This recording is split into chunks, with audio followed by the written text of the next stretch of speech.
বিসমিল্লাহির রাহমানির রাহিম। আসসালামু আলাইকুম। কেমন আছেন সবাই? আশা করি ভালো আছেন। আপনারা শুনছেন আলোর মাধুরী। আজ আমরা মুসা আলাইহিস সালামের জীবন নিয়ে একটু গভীরভাবে কথা বলবো। এই জীবন শুধু একজন নবীর গল্প না, এটা আল্লাহর কুদরত, ধৈর্য আর তাওয়াক্কুলের এক জীবন্ত ইতিহাস। সেই সময় মিসরের শাসক ছিল ফিরাউন। ক্ষমতা আর অহংকারে সে নিজেকে খোদা মনে করত। বনি ইসরায়েলদের সে দাস বানিয়ে রেখেছিল। কঠিন কাজ, অপমান আর নির্যাতন সবকিছুই তাদের ভাগ্যে জুট।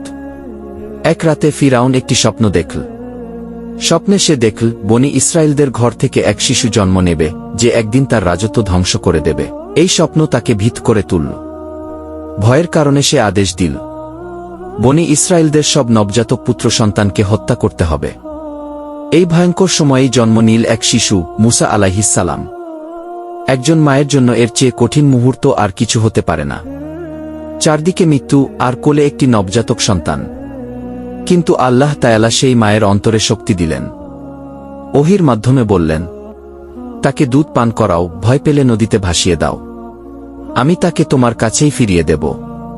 মা চোখের পানি লুকিয়ে নিজের শিশুকে একটি ঝুড়িতে রেখে নাইল নদীতে ভাসিয়ে দিলেন। মানুষের চোখে এটা ছিল অসম্ভব এক কাজ, কিন্তু আল্লাহর কাছে এটা ছিল নিরাপত্তার ব্যবস্থা। নদীর স্রোত ঝুড়িটাকে নিয়ে গেল সোজা ফিরাউনের রাজপ্রাসাদে। ফিরাউনের স্ত্রী আসিয়া রাদিয়াল্লাহু আনহা শিশুটিকে দেখে গভীর মমতায় ভরে গেলেন। তিনি বললেন, এই শিশু আমার চোখের শীতলতা হবে। এভাবেই যাকে হত্যা করার কথা ছিল, আল্লাহ তাকেই বড় করালেন শত্রুর ঘরে। সময় গড়াতে লাগল। মুসা আলাইহিস সালাম বড় হতে লাগলেন ফিরাউনের প্রাসাদে।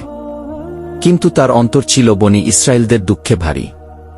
একদিন তিনি এক কিবতীকে এক বনি ইসরায়েলকে নির্যাতন করতে দেখে রাগে আঘাত করলেন। অনিচ্ছাকৃতভাবে সেই লোকটি মারা গেল। এই ঘটনার পর মুসা আলাইহিস সালাম মিসর ছেড়ে পালিয়ে গেলেন। তিনি পৌঁছালেন মাদিয়ানে। সেখানে নবী শুআইব আলাইহিস সালামের পরিবারে আশ্রয় পেলেন।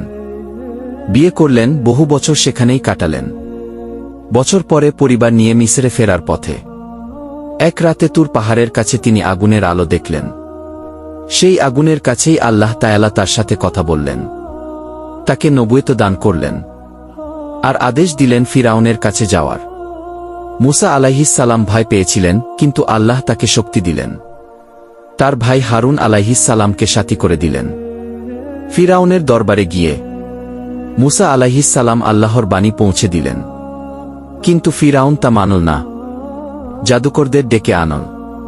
কিন্তু আল্লাহর কুদরতে মুসা আলাইহিস সালামের লাঠি সব জাদু গিলে ফেল।